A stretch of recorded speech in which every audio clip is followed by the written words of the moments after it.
Jayo Radha Madhava Kunja Bihari.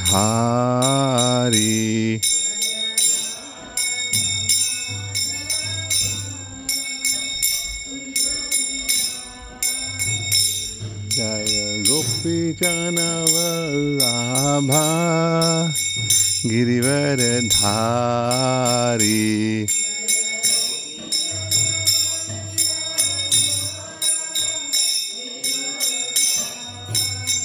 Yashodhanandana Braja Janaranjana.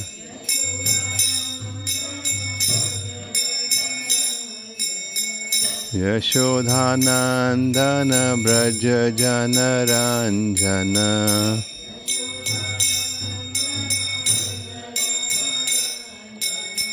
Jamunatira Vanachari.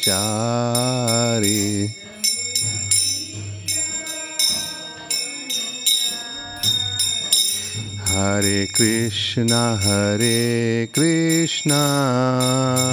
Krishna Krishna, Hare Hare, Hare Rama, Rama Rama, Hare Hare.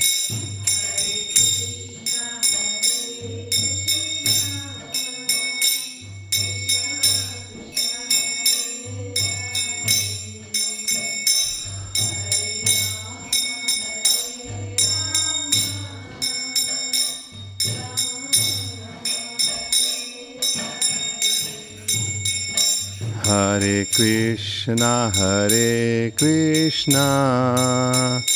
Krishna Krishna, Hare Hare, Hare Rama, Rama Rama, Hare Hare.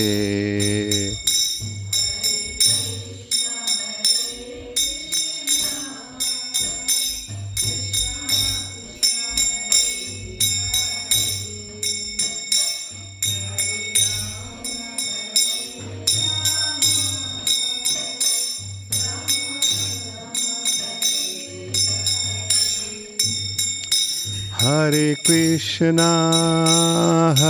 Krishna, Krishna Krishna, Hare Hare, Hare Rama,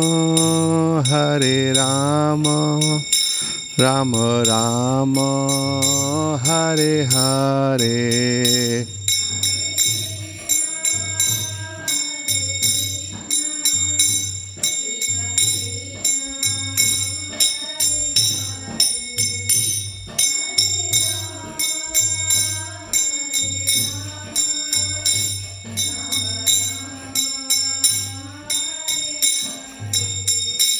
Hare Krishna, Krishna Krishna, Hare Hare, Hare Rama, Rama Rama, Hare Hare.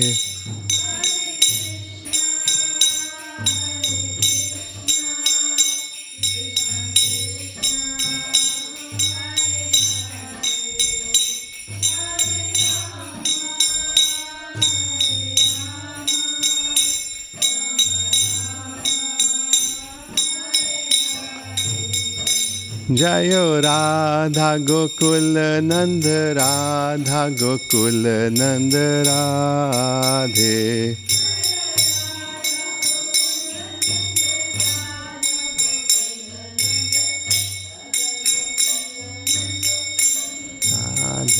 Jayo Sita Ram Lakshman Hanuman. Jayo Sita Ram Lakshman Hanuman.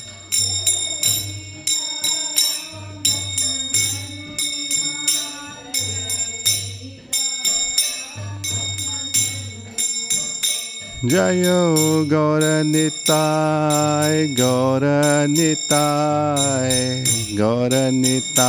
Jayo Gaura Nitai.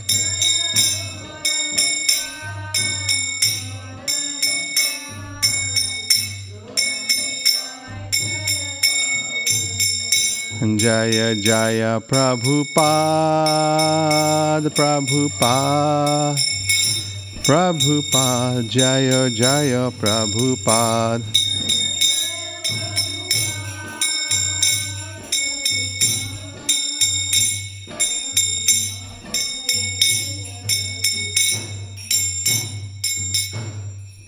Okay. Okay, thank you.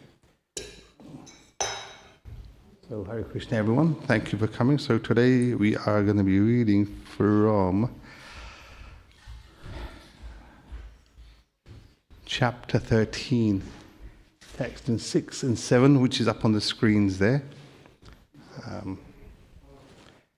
So, before we start, I'll just remember that.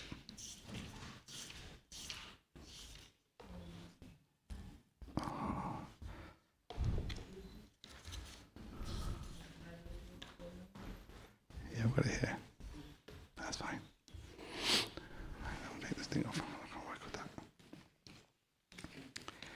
Right. That's it. Right, that's better. So we say a little prayer before we start. Om Namo Bhagavate Vasudevaya. Om Namo Bhagavate Vasudevaya. Om Namo Bhagavate Vasudevaya. Okay, so we've got the verse up on the screens there, which is what we're going to talk about today. So let's have an attempt at that. We're doing chapter 13, text 6 and 7. The verse goes something like this. Mahabhutani ahankaro Bhudir avakyatam evacha Indriyani desham ekamcha Panchendriya agochara Ichya devasya sukham dukham Sangasta cha chetana dhariti Eta shetram samshena Savikaram udharatam. We say once again, Mahabhutani ahankaro Bhudiravekyatam evacha Ektam evacha Indriyani deshikam cha Panchendriya agochara Ichadevasha sukham dukham Sangascha chetadherti Eta shetram samsena Savikaram udhartaram. So translation goes something like this.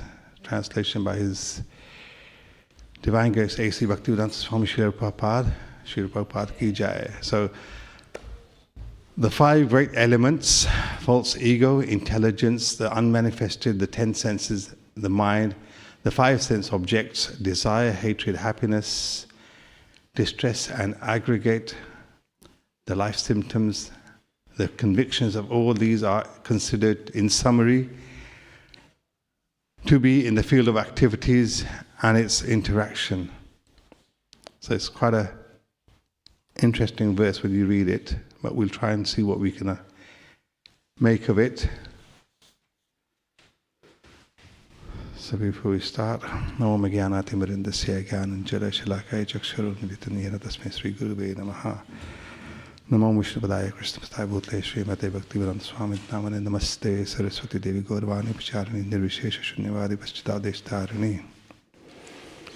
Jai Sri Krishna Chaitanya Prabhu Nityananda Sri Advaita Gadadhara Srivasade Gaur Bhaktivinoda Ki Jai. Hare Krishna Krishna Krishna Hare Hare, Hare Rama, Rama Rama, Hare Hare.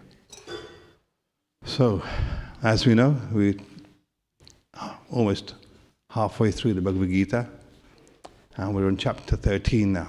So chapter 13 is an interesting chapter, but just a quick short summary. We all know that. How many verses does this have?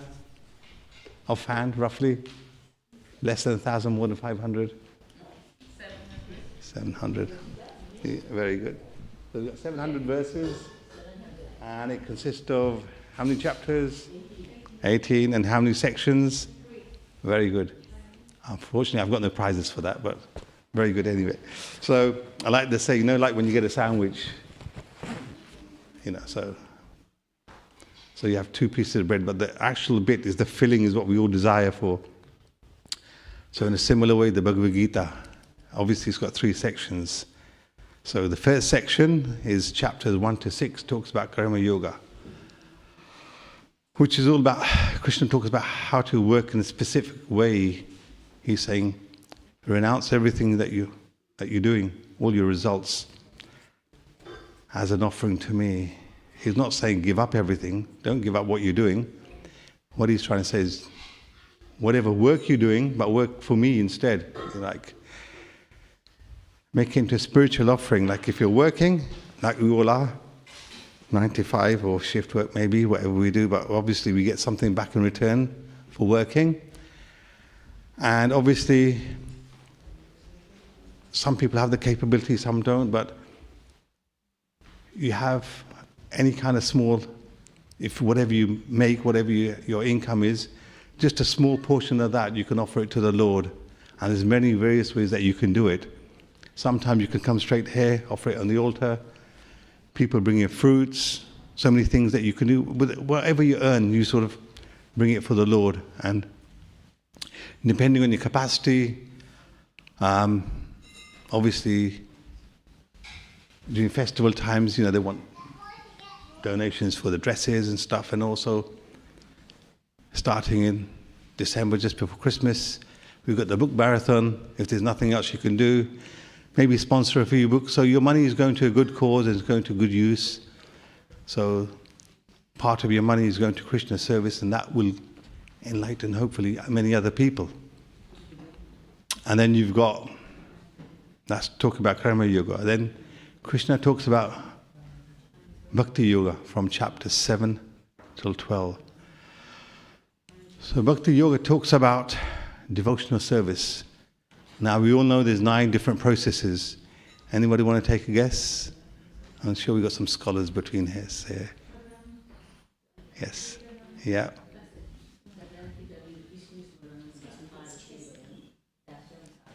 Mm-hmm. Absolutely, very good. So there's 9 processes. So what Krishna is saying is, just follow any one of those. There's no hard and fast rules, I mean, you're all doing it now. You're all here, present. You're listening with your ears. You can chant. You can remember Krishna all the time. Service, you can worship the deities. You see the pujaris worshiping the deities. And, you can also, if you have a chance at home, I'm sure everybody's got a little altar at home. You could do some service at home as well. You're serving your deities at home, so you have that process. And through all these things that we're doing, what are we trying to do? There's one thing in common. There's a common thread that underlines everything, and that is we want to go to Krishna. And through all these processes, we're just gradually developing love for him. Because if you love someone, you do anything for them. So in a similar way, for Krishna, we'll do all these small kind of service so we can be attracted to him. And that will take us on our spiritual journey to get closer to Krishna. I mean, sometimes we think, well, it's a long journey. It is. It's always a long journey in anything you do. But the end result, is absolutely wonderful. It's like when you're driving on a long drive, you think, oh, I've got another 3 hours to go, 4 hours to go. But eventually, when you get to the place, you feel so happy and content and satisfied with yourself. That's the idea of Bhakti Yoga. And then from chapter 13 to chapter 18, which is the last section, Krishna talks about Jnana Yoga. So, Jnana Yoga, Jnana means knowledge, right? And Yoga, how to link that knowledge to Krishna. So, he's talking about the path of self-realization. It's about knowing yourself, who you are. Who are you?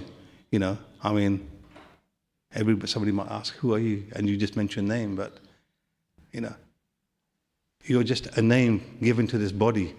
You know, when someone dies, you say, oh, he's left us, so-and-so has left us.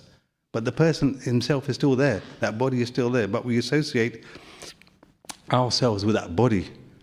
So that knowledge that we're trying to gain now, that Krishna is trying to tell us in the last section, where we're starting off here on chapter 13 today, is that knowledge about the soul and the super soul. You know, both of them reside inside us. I mean, sometimes, you know, scientifically you want to break it down. How is it possible? But when you read the Bhagavad Gita, it makes the impossible is possible. When you understand it, wow, there is the soul and there is a super soul.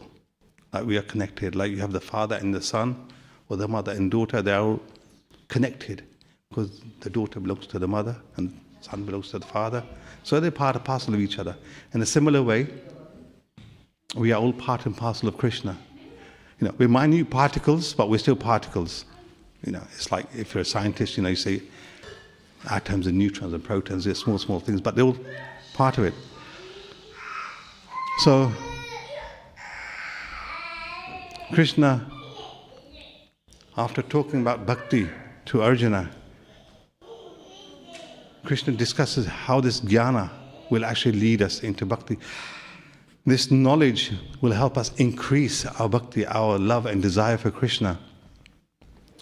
If you go just a couple of verses back, actually in the last chapter, chapter 12, verse 7, Krishna says, but those who dedicate all their actions to me, regarding me as a supreme goal, worshipping me and meditating on me with exclusive devotion, O Partha, I swiftly deliver them from the ocean of birth and death, for their consciousness is united with me.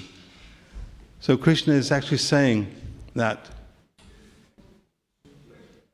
make me the goal of everything you do.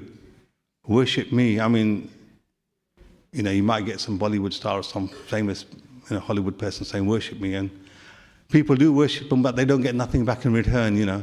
You spend your money to see the concerts X, Y, Z, but you don't get a moment's fulfillment, maybe half an hour, 1 hour, but that's it. But Krishna is saying is, you worship me, what I'm going to give you back is something more than you can imagine. Because he is going to deliver you from this cycle of birth and death. You don't want to be entrapped in this cycle of 840 million species of life constantly going round and round and say, because he wants you to break free from it and he wants you to come to him. So Krishna is actually giving you this, how would I put it, categoric. He's underlining it, signing it, saying that he will redeem his devotees. And he goes, this is the knowledge that you need to elevate. You devote all these devotees from this material world. He goes, the one thing I want to see is all these children of mine, because we're all part and parcel of Krishna. So he's saying, I want you to all come back to me. You know, it's like when a child's at home, you know, you say, you can't do this and that, do that. The child will run away out the house or into another room, maybe for, I don't know, 10 minutes, 15, 20 minutes, half an hour, 1 hour. But there will be a time when a child comes back to the parents, he says, and he wants to be back with the parents. So in a similar way, Krishna is categorically saying this, emphatically saying this, that, you know, worship me, think of me, make me the supreme goal, and you'll come back to me. Of this, there is no doubt. So now, Krishna is explaining to Arjuna. His previous question was, he asked 6 questions. And one of the questions that Krishna is saying is like, who is this soul? I mean, who is this, that field of activity? You know, you're talking about this field of activity, that there's a knower, there's a soul and a super soul inside us. Can you explain a bit more about it? So Krishna is now going to explain the field of activities and the knower of the field. You know, So we can see that when inside this body, there are so many things that are taking place, lots of interactions taking place. So we have the gross body and we have the subtle body. It's like, how many of you, I'm sure lots of people, lots of us buy things from Amazon. Yeah, we buy lots and lots of things. And then when it gets delivered, you'll have a box so big, and inside it you've got so much packaging. And when you take everything out, you get your little item that you've ordered. Sometimes it could be something so small in the box about this big. So you can imagine it. Our body is so big, and when you dissect, well, not dissect, that's the wrong word, but when you take everything out, you realize that what's inside is all these interactions are taking place. But then there's the soul and the super, so two things that are controlling the whole body. And that's what Arjuna wants to know about. What are these things that are controlling us? So here, Srila Prabhupada talks about the 5 great elements, you know. And what are they? I'll come to those in a minute. But these interactions that take place, now sometimes we think, what are these interactions? Now, one thing that everyone has, we all have desires, yeah? You know, I want this, I want the latest phone, I want to have this, I want that. You know, we all have desires to get something, which, don't get me wrong, it's not wrong, but if you use it in the right context, then it's good. I mean, everyone, when you think everyone has desires for something, it's like we all have desires that you have, you know, to be a great scholar, great intellect. And then you have even demigods who desire something. And what comes to mind is Hiranyakashipu there. He had his desire. He didn't want to be killed anyway. Inside, outside, day, night. Krishna said, don't worry, I'll fulfill your desire. It'll happen. But obviously, he wanted that specific boon. But obviously, when he gives something, he wants something back in return as well. You know, he thought, yeah, you know, Hiranyakashipu will think of me that I'm the supreme being. That obviously he was a bit bewildered when he asked Brahma for everything. But Brahma's got someone else above him who sanctions everything. But that's another story altogether. And then, so we have desires inside us, right? And then we also have something we call hatred, yeah, which Prabhupada mentions here. Desires, hatred, happiness and distress. So you got hatred. Sometimes it's like you might hate someone for petty little things. It's like, you know, at work someone might tell you off and you say, oh my God, I hate that person. Why did he come in? I've come into work, he just told me off and that's it. That's ruined my day. You know, so you've got that sort of hatred for someone. And then you've got to the other extreme where you go, even the demigods have hatred. And the example we had was last Sunday. We were burning Ravana. Yeah, Ravana had so much hatred for Lord Ram. Why? Because he thought he was his arch enemy. So, you see, so you even have that to that extreme. So even the demigods have hatred inside them. So what are we then? We're going to have some sort of hatred. And then you have happiness and distress. And that's taking place all the time. You know, you have happiness, you have distress, you know. You can see one moment you're happy, next moment you're sad, you know, especially when you're at work, you're doing something, oh, you're happy, I've got all this in order, not a problem. Then you get an email, I want you to do this, and you say, oh my God, and you're stressed out again. So you get happiness and stress. And you can see it all around us. You know, it's not only us. Every living entity, from humans to animals, they're all undergoing this stress, happiness and distress, you know. Especially when you see wildlife programs, you see a lot of that happiness and distress, you know. At one moment you see them just roaming around in the field. Next minute they're sort of fighting for their life. So that's the nature, the way that Krishna's made this world. But if you come to him, he'll take care of you. So these elements are all about that Krishna is talking about here in this chapter, is all about the material and the subtle body. And this is the real science if we want to study about the body. You know, we study biology at school, we've probably done it like, you know, you talk about this, cats, dogs, and you're dissecting animals, this, that, and the other, tell you. But that's, you know, that's just how would you put it? Just the very basic knowledge, the body functions, how it functions. But then, if you want to go into more detail, that is there, because in the purport, because I didn't read it because it's quite long, but Srila Prabhupada states that this is just a summary. What's given in the Bhagavad Gita is just a short summary. But if you want to find out more about it, about all these subtle elements, about these 24 elements that make up this field of activity, if you go to Srimad Bhagavatam, Lord Kapila actually explains to Devahuti this whole process about Sankhya philosophy and devotional service, how all these 24 elements, you can amalgamate them towards devotional service. So if anybody ever gets a chance, I think there is that small book, Lord Kapila, that explains in more details about these subtle elements and the whole elements. So there are 24 elements, like Srila Prabhupada states, that make this field of activity.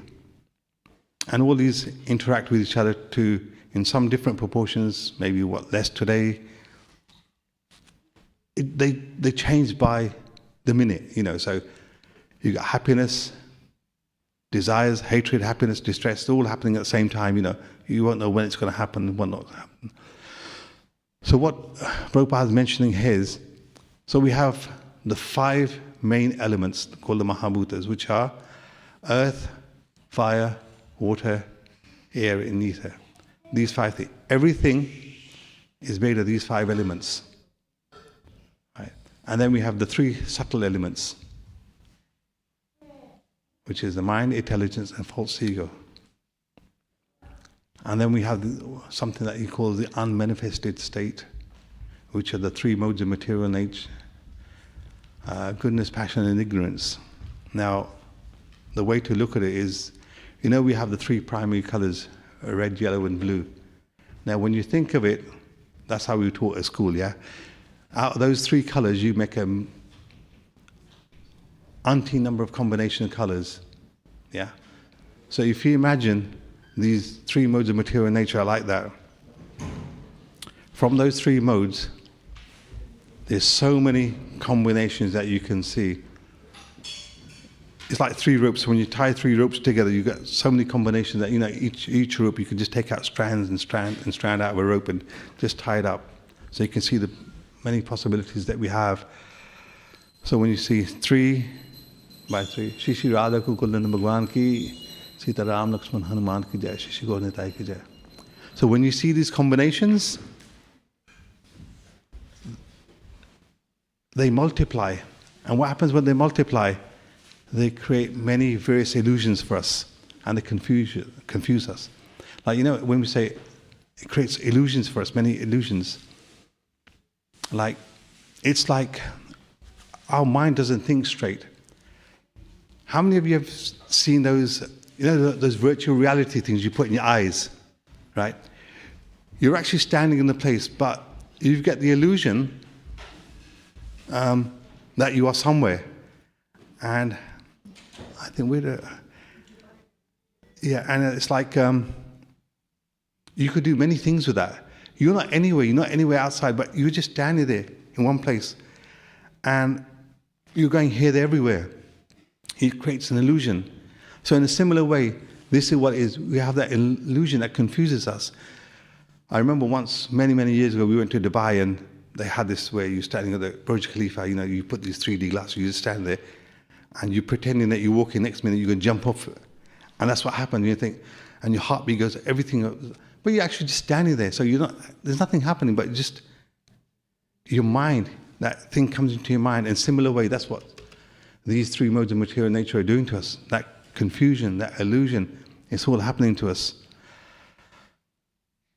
Then next we have the 3 categories of senses. So you've got 8 items there. So the next 5, the 3 categories of senses are, the next 5 are the 5 knowledge acquiring senses. So we have the eyes. With eyes, we can see color, we can see objects. Now, if you ask a blind person, can he see anything? He'll say no. You ask him, what's the color of this flower? He won't be able to tell you. So Eyes play a very important role for us. They allow us to see objects and the eyes. We come to take darshan of their lordships on the altar. And then we have the ears. They help us listen to sound, listen to katha, listen to kirtans.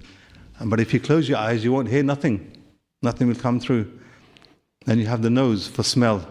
You can smell the flowers, the fragrance. Sometimes, you smell these perfumes and it brings back so many memories. But, quite often, the next few months, it'll be winter. Half of us will be suffering from colds. We'll have blocked up noses and everything. And then, someone says, smell this. You go, I can't smell nothing. The nose is blocked up. So you can't smell nothing with that, And sometimes you can't even smell food, So you can't smell what's good, what's bad. And then you have the tongue. The tongue is there for knowledge. When we're chanting, we're getting knowledge, we're reading books, sometimes we read it to ourselves. The other knowledge is my favorite, prashadam. I won't say no to that, And then, obviously, you need the tongue to taste it. When you cook for Krishna, everything's perfect, but sometimes when you cook at home, you say, there's... Not that I try and say that, but you say, there's less salt in that, you haven't got enough of that, you haven't got that. So that tongue is useful for that. And then skin is touch. So that's the 5 sense acquiring, knowledge acquiring senses. Then you have the 5 working senses, which fulfill our desires. What are they? Voice, like I'm trying to speak now. If you have no voice, you can't speak. So you can't communicate with them. You can't tell anything to anyone. You can't fulfill your desires. Just imagine someone who can't talk. He can't let out his feelings. So see how difficult it is. Legs, we can walk. It allows us to walk, visit places, coming to a temple. Hands, allows us to work, allows us to do service for the Lord. And then you have the anus and genitals. They do their functions. And then we have the 5 objects of senses, which are the eyes. They give us form. When you look at something, you have the nose, smell. Tongue is taste, ears is sound, and genitals touch. So that's altogether at the moment 23. And above all that is the mind. The mind is in a world of its own, like they say. So these 24 senses, and they're all working, interacting with each other. And you think, how are they interacting with each other? How are they all working in harmony with each other? Sometimes you think, well, the first one, the working senses, we came home, got up, got in our car, parked in a car park, walked up to here, walked into the temple room, come to darshan. So we use our legs for that, yeah? And then when we come in, the object of senses is to see the beautiful form of the deities, or Shri Radha Gokulanji on the altar. We see the vision of the Lord. And the knowledge acquiring, someone can say, yeah, did you see on the altar? Did you see the deity? Sometimes you don't. But a knowledge acquiring, then we can see the beautiful, someone can describe it to you. Someone can tell you what the Lord looks like. So that's how all these various senses, and they work in harmony with each other. So each one of us, we have desires in our hearts to do something, whether you're devotees or non-devotees.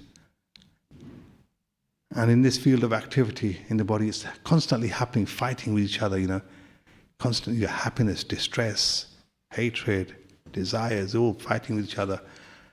It's like Radhanath Maharaj would say, you've got 2 dogs sitting in your shoulder, is it in the mind?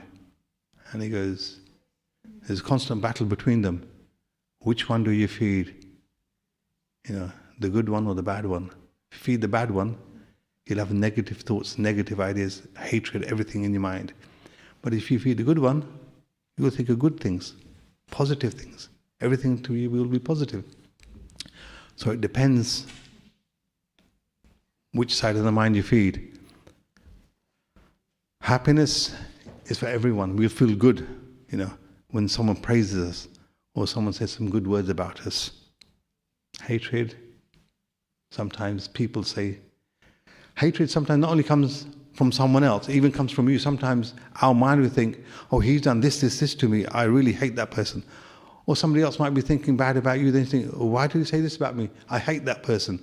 So it's a two-way thing. In everyone's mind, all these things are happening at the same time. And then it's just a crossing across each other. Hatred gives hatred. Love gives love. So that's... And obviously, everyone has a desire to strive forward with whatever they're doing. They want to be better at it. Be good at what they're doing. And distress, we all undergo some kind of distress, it's like just tension and worries about something else that's not in our control. Or you have bodily pains, aches, pains, and as you get older, you get knee pain and you get so many other things, all these aches and pains are there. So there's nothing that we can do with these aches and pains. We've just got to bear it because we're with this body. And as the body, when you're kids, you can run around as much as you want. As you grow old, as you grow slowly, we know we go through the 4 symptoms of life. You have birth, old age, disease, and finally death. We all go through them. So the body has only so much capability. It only lasts a certain time, and these aches and pains will come with it. So this body is like a field where all these activities have taken place. Now, we get these bodies, as we know. Krishna quite categorically says, according to our karma. Yeah, and we all do karma. Good, bad. We're all doing good today because we're here at the temple, listening to class. We come to take darshan of the deities. We could have been somewhere else, So there's good and bad in whatever we do. So we don't want to hold that against us. What we want to do is always something that's good. So in chapter 8, verse 6, Krishna categorically says that. He says, try and do good. But why did he say try and do good? He goes, try and do good.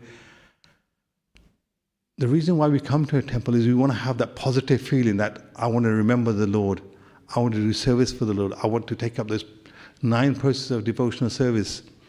I want something where Krishna is the center of my life. He's part of my life. I want to make him my goal. And as it happens, it's like you want to constantly remember him 24 hours a day, how you think in all your activities that you're doing.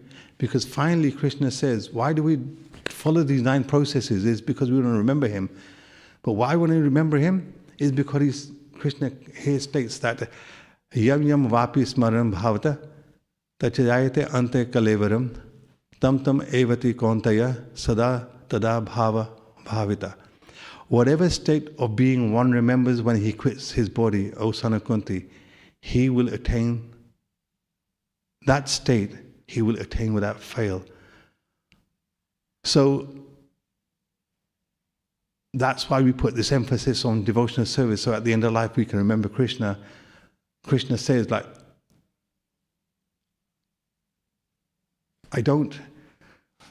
whatever service you do for me, no matter how big, even if it's so small, he remembers it.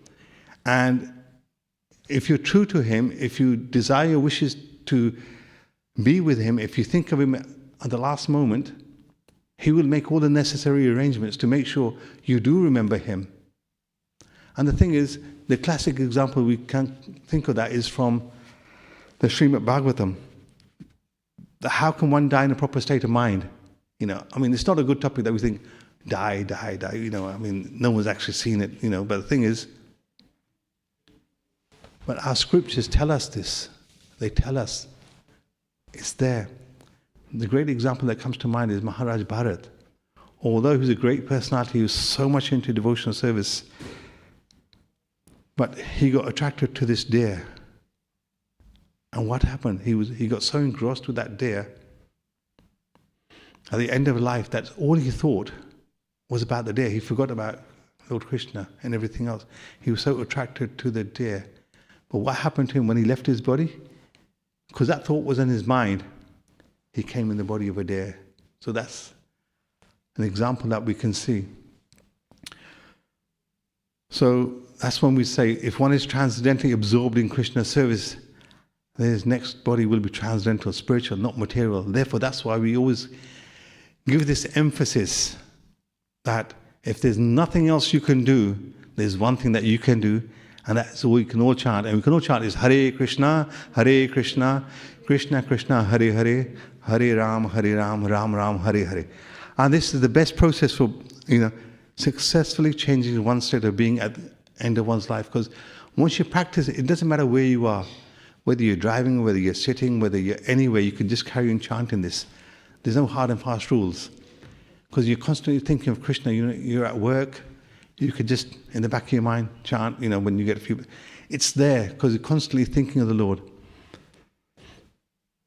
So, like I said, this body is so busy, has so many activities happening at the same time. Like when you're at work, everybody's running around here, there, doing so many things just to make things happen. But in all this that's taking place, we have the 6 changes also occur. The symptoms of consciousness take place, and this applies to humans and animals. And the body is born, it grows, it stays, it produces byproducts, then it begins to decay. And the last stage is that it vanishes. Whether you see plants, animals, humans, everyone. Everyone's time is different. You see some plants that live for maybe, a couple of weeks, a couple of days, or a couple of thousands or millions of years. But eventually they will perish. So one thing we're told, that in this material world, nothing is permanent. Nothing there is permanent. So we say that everybody has a soul. So this field of activity, the soul and the super soul, is the Atma and Paramatma. And it's that Paramatma which follows us everywhere we go, because he doesn't leave us alone. He's always say, come back. We say, no, let me chill out, relax, I want to do this, I want to do this. He goes, come back. You go through all these pieces, he say, look, just come back. And we say, no. You know what, let me enjoy. But like they say, because he's a super soul that resides in us, he knows our desires, what we wish. And he goes, chal, theek hai. You want this, have this, no problem, but I'm giving you the opportunity to come back to me, because he knows what's happening inside us. And then we think, well, how does he know what we want? Is there really a soul? How does the Lord know everything we want? The good example is like, if you're renting a house, so someone rents a house, he rents the house maybe for 1 year, 2 year, 3 year, depending how long it is. Now he's only in there temporarily for X number of years. But that person, when he rents the house, he knows everything about the house. He knows where this is, he knows where that is, he knows everything, how to stop the mains water, how to stop the electricity. So he knows everything, what goes where, everything, the whole idea. So that's just the tenant inside the house, because he's staying there. But above the tenant, you've got the landlord, whose actual house it is. So obviously he knows where everything is as well. So if something goes wrong somewhere, he'll come and fix it. It's like the tenant will say to them, oh, this is broken up, I don't know how to fix it. In a similar way, when we want something, we say, Krishna, I don't know what to do, help me. Then he say, okay, you need help, I'll help you. So that's the idea, that there's Atma and Paramatma inside us. So they both are inside us, and the Paramatma, he monitors everything that we do 24 hours a day. He's like a 24-hour monitor, He's like these road cameras, they're everywhere, they catch you when you're speeding. So in a similar way, Krishna, he's watching inside us. Whatever good, whatever bad, our thoughts. They said, when a person dies, the 3 Yamdutas come. Now why do they send 3? I was interested when I listened to a lecture, he goes, all your thoughts, anything that's mind, body and words. So that's whatever action you do, your mind, your body and your words, they all have effect. Sometimes even when you think bad about someone, that'll have an effect. You think bad about someone, you say things bad about someone, that has an effect. and you use the body in the wrong way. So some things, that has an effect. That's why you have the 3 Yamdutas. So we must be careful to use the mind, body, and words in the service for the Lord, however we can. And Krishna again says this in Bhagavad Gita. He goes, Najayate mrite va kadachin nayam bhuta bhavita na vana bhoya ajo nityam shashvato yaham purano nahanyate hanyamana sarire. For the soul there is neither birth nor death at any time. He has not come into being. He does not come into being and will not come into being. He is unborn, eternal, ever existing and primeval. He is not slain when the body is there. So the soul is constantly living. Nothing happens to the soul, but it just passes from one body to another. But Krishna gives us the opportunity to get out of this cycle of 840 million species life. Go back to Him. You've got the opportunity. This is the express route of chanting every day, doing service to the Lord, thinking of the Lord, whatever service to do, we can do. So therefore we say that the study of the Bhagavad Gita, as it is, and the Srimad Bhagavatam tells us something beyond our material existence. There is something much more bigger than this. There is a spiritual world that we can't see with our own eyes, but when you read here, through the Bhagavad Gita, through the Bhagavatam, it explains in more details. It's like, I think Canto 5 tells you all about creation, how everything happened, where everything comes from. So it's quite interesting. If you ever get a chance, please do read it. It's amazing. So it's this soul that follows us everywhere we go. And it's all that Paramatma is always along with us on our journey. Therefore, we have to make our life perfect. And how do we do that? We have to control our mind and understand the relationship of the body, which is the kshetra, the field of activities, with the soul, the Atma, and then the super soul, and the Paramatma who resides inside us, who is the authority of all the souls. Anything you see has a soul in it. Atma and the Paramatma do reside. You're thinking, yeah, how is there a life in a tree, but the Atma is there, Paramatma is there, residing there. And how can we do this? How can we raise above the platform, come into the mode of goodness? Is by doing devotional service, listening to the Hari Katha, coming and doing service for the Lord, worshipping Him, praising Him, chanting, singing loudly. That's what Krishna wants to see. When we come here, we don't want to stand still. When the arati is going on, we don't want to stand still, just look. Krishna will talk to you. You talk from your heart with Krishna. But He wants to see, he's made an effort, and I want to see all these people who have come to see me. I want to see if they're pleased, so you need to have a smile in your face. You've got to be radiant. You've got to say, Krishna, see. He wants to see, okay, you're here today, you're here today. Who's missing? These are all the lovely people that come to see me, but who's missing? Who hasn't had the opportunity to come and see me? You've all had the opportunity to come and see Him today. And that's what He's looking for. And I'll end on one little saying. It says, Manushya Jivan Paya, Radha Krishna na bhajya, Janya Sunya Vishekhayanu, which translates, we are lucky we have got this body, and if we fail to worship Radha and Krishna, then it is like deliberately eating poison. So we've all got the chance to do some kind of service, to remember Krishna. Not only for you, it makes you into a better person, so you'll have the opportunity there. So I'm going to leave it there. So before we do, everybody put our hands up in the air together and chant loudly once again, because Aarti is going to start soon. Hare Krishna, Krishna Krishna, Hare Hare, Hare Rama, Rama Rama, Hare Hare. So now please stay here. Aarti is going to start in the next couple of minutes, and after Aarti they will be serving prasadam next door, I think. Hare Krishna. Srila Prabhupada ki.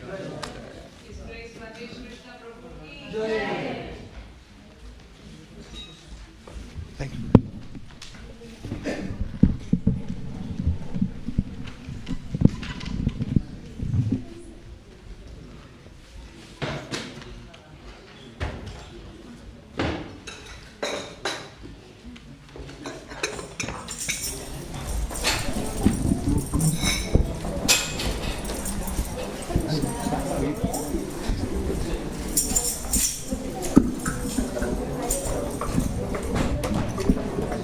Please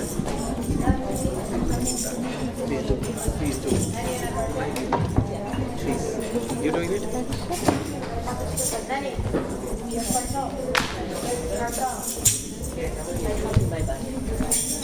Thank you, Prabhu.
Shri Shri Radha Gokulanand की, श्री सीताराम लक्ष्मण हनुमान जी की, श्री श्री गौर निताय की, श्रीला प्रभुपाद की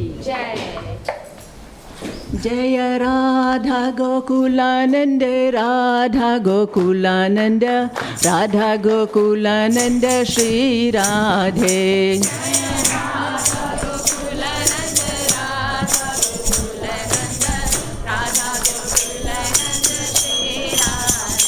जय राधा गोकुलानंद, राधा गोकुलानंद, राधा गोकुलानंद श्री राधे।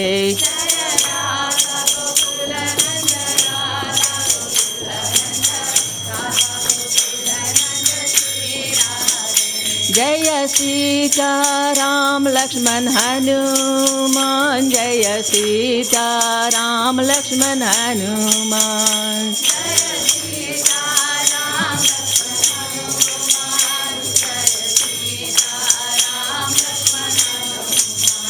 जय गौरनिताय, गौरनिताय, गौरनिताय, जय गौरनिताय।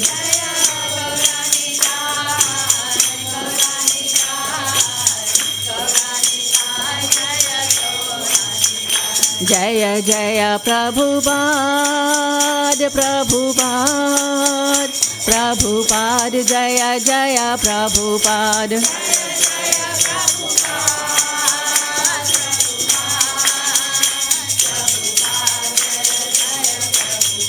जय जय गुरुदेव, गुरुदेव, गुरुदेव, जय जय गुरुदेव।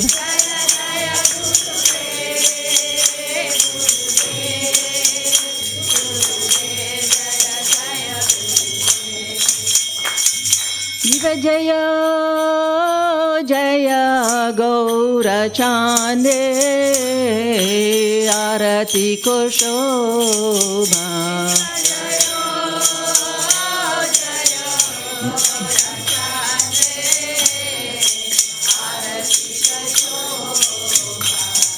जय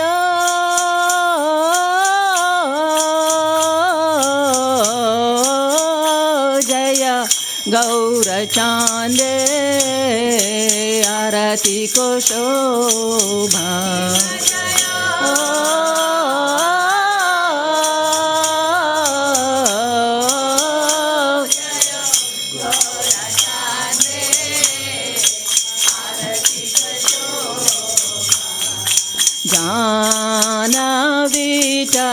जानवितटवानि जगमनलोभा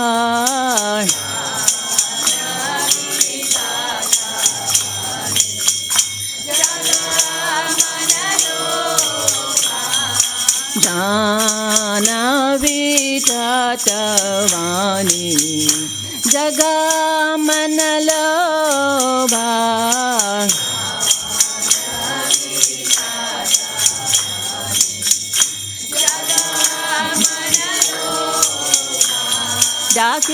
Dakine nitai chan Bame gada gada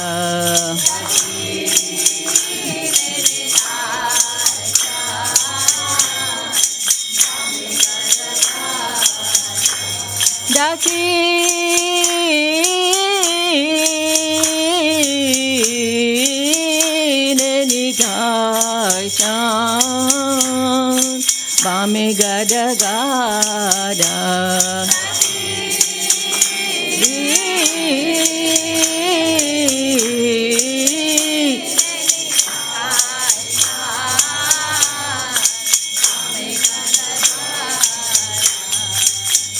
Nikate advaita sheni Vasa chakradara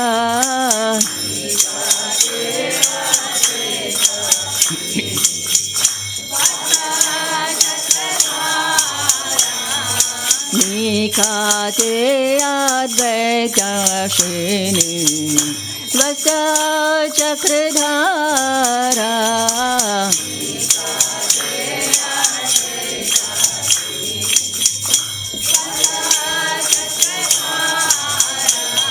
Vashi achay gaurachan Ratna simhasane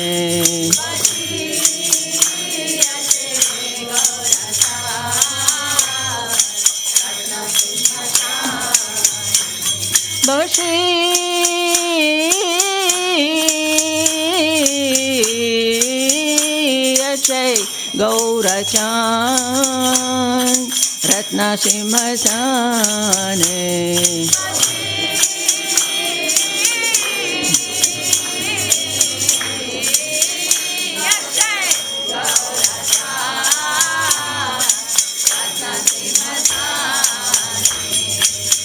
Aroti korena Brahma Adi devagane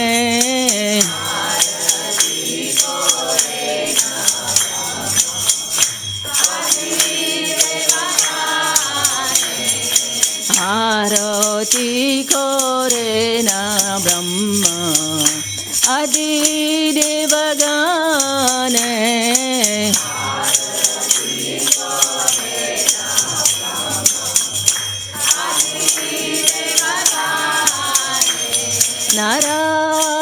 Narahari adhikori chamaradulaya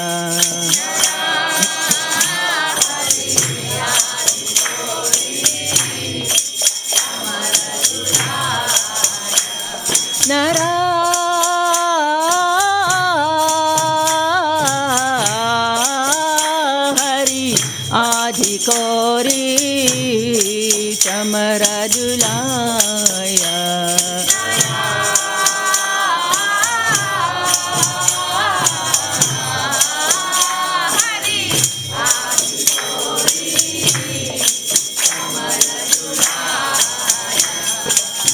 Sanjaya mukunda basu